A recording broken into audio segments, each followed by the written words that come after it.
రొటీన్‌గా తినే దోసలు తిని తిని బోర్ కొట్టిందా? అయితే ఇలా డిఫరెంట్‌గా సెట్ దోసలు ట్రై చేయండి. చాలా అంటే చాలా టేస్టీగా ఉంటుంది. స్పాంజీగా చాలా సాఫ్ట్‌గా సూపర్‌గా ఉంటాయన్నమాట. అసలు పప్పు నానబెట్టే పని లేకుండా, బియ్యం నానబెట్టే పని లేకుండా ఈజీగా ఇన్‌స్టంట్‌గా చేసేసుకోవచ్చనమాట. చాలా అంటే చాలా టేస్టీగా ఉంటుంది. ఇంట్లో అందరూ కూడా ఎంజాయ్ చేస్తూ తింటారు. సో, ఇది పర్ఫెక్ట్‌గా రావాలంటే కొన్ని టిప్స్ పాటించాల్సి ఉంటుంది. అదేంటో ఇవాళ మనం చూసేసుకుందాం. వీడియో చివరి వరకు చూడండి. సో నేను ఇక్కడ పొయ్యి మీద ఫస్ట్ ఒక ప్యాన్ పెట్టేసుకొని 2 కప్స్ రవ్వ ఇందులోకి వేసుకున్నాను. సన్న రవ్వ, ఉప్మా రవ్వ ఉంటుంది కదా, అది 2 కప్స్ వేసుకొని ఇలా సన్న మంట మీద దూరగా వేంపుకోవాలి. మంచి స్మెల్ వచ్చేంత వరకు బాగా వేంపుకోవాలి. సో నేను ఇక్కడ నెక్స్ట్ ఒక జార్ తీసుకొని ఈ రవ్వని ఒక హాఫ్ ఇందులోకి వేస్తున్నాను. మొత్తం ఒకటేసారి రుబ్బుకోలేం కాబట్టి నేను ఇక్కడ ఒక హాఫ్ వేస్తున్నాను. ఇంకో హాఫ్ మరొకసారి వేసుకొని రుబ్బేసుకుందాం. ఇలా కొంచెం రవ్వ ఇందులోకి వేసుకున్నాక నేను ఇక్కడ ఒక కప్పు పెరుగు వేసుకుంటున్నాను. పెరుగు వేసుకోవడం వల్ల దోశలు మంచి రుచిగా ఉంటాయి. నేను 2 కప్స్ రవ్వకి ఒక కప్పు పెరుగు వేసుకున్నాను అండ్ ఒక హాఫ్ స్పూన్ అంతా నేను చక్కెర వేసుకున్నాను అండ్ కొంచెం ఉప్పు వేసేసుకున్నాను. చక్కెర వేసుకోవడం వల్ల దోశలు మంచి రంగులో వస్తాయండి.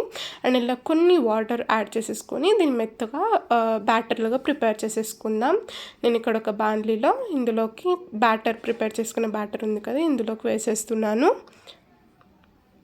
చూసారా, ఇలా మెత్తగా రుబ్బుకొని ఇందులోకి బౌల్లోకి తీసేసుకున్నాను నేను. మరి కొంచెం రవ్వ ఉంది కదా, ఇందులోకి వాటర్ యాడ్ చేసేసుకొని మంచిగా రుబ్బేసుకొని ఇందులోకి యాడ్ చేసేసుకుందాం. అండ్ మనకు దోశ పిండి ఎలాగైతే కన్సిస్టెన్సీ ఉంటుందో అలా వచ్చేంత వరకు వాటర్ యాడ్ చేసుకొని మంచిగా మిక్స్ చేసుకొని పెట్టుకోవాలి. ఇప్పుడు ఇందులోకి మంచిగా దోశలు ఫ్లఫీగా రావడానికి, స్పాంజ్గా రావడానికి నేను ఇందులోకి ఈనో పౌడర్ యాడ్ చేస్తున్నానండి. ఇది ఫ్రూట్ సాల్ట్ అంటాం కదా మనము, ఈనో ఈజీగా దొరుకుతుంది షాప్స్లో. ఇలా ఈనో పౌడర్ ఇందులోకి వేసేసుకొని కొన్ని వాటర్ యాడ్ చేస్తున్నాను.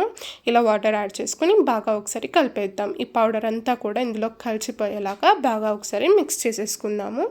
ఈనో మీరు ప్రిఫర్ చేయకపోతే సోడా కూడా వాడుకోవచ్చు అండి. ఒక హాఫ్ స్పూన్ అంత సోడా కూడా వేసుకోవచ్చు.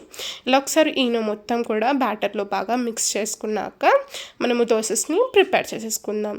సో నేను ఇక్కడ ఒక ప్యాన్ పెట్టేసుకున్నాను ముందే స్టవ్ మీద అండ్ ఇక్కడ హై ఫ్లేమ్లో మంటను అడ్జస్ట్ చేసుకొని ఇందులోకి ఒక 1.5 స్పూన్ అంత బ్యాటర్ వేస్తున్నాను.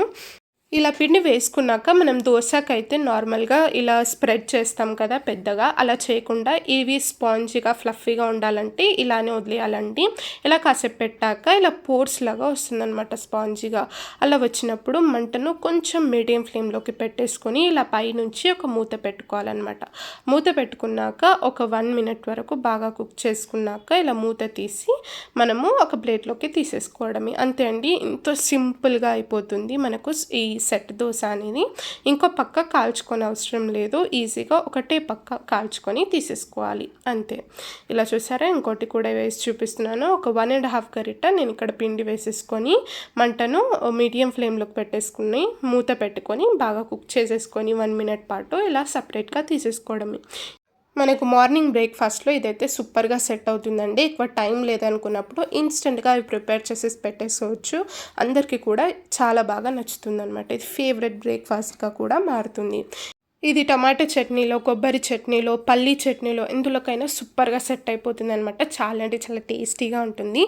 నేనైతే ఇక్కడ టొమాటో పచ్చడిలో సర్వ్ చేసి చూపిస్తున్నాను. చాలా అంటే చాలా టేస్టీగా ఉంటుంది. ఇందులో కూడా టమాటా పచ్చడి ఎలా చేసుకోవాలో ఆల్రెడీ నేను ఛానల్లో పోస్ట్ చేశానండి. ఆ వీడియో లింక్ కూడా నేను డిస్క్రిప్షన్లో ఇస్తాను.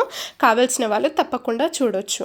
సో దోశలు ఎంత ఇన్స్టెంట్గా పర్ఫెక్ట్గా రెడీ అయిపోయాయో చూసారు కదా. మీరు కూడా ట్రై చేసి మీకు ఎలా కుదిరిందో కామెంట్ సెక్షన్లో నాతో తెలపండి. వీడియో నచ్చితే తప్పకుండా వీడియోని లైక్ చేయండి. మన ఛానల్ని సబ్స్క్రైబ్ చేసుకొని పక్కనే ఉన్న బెల్ ఐకాన్ని ప్రెస్ చేయడం వల్ల నేను పెట్టే ప్రతి ఒక్క వీడియో మీకు నోటిఫికేషన్ వస్తుంది. మరొక మంచి వీడియోతో మళ్ళీ వస్తాను. Thank you for watching.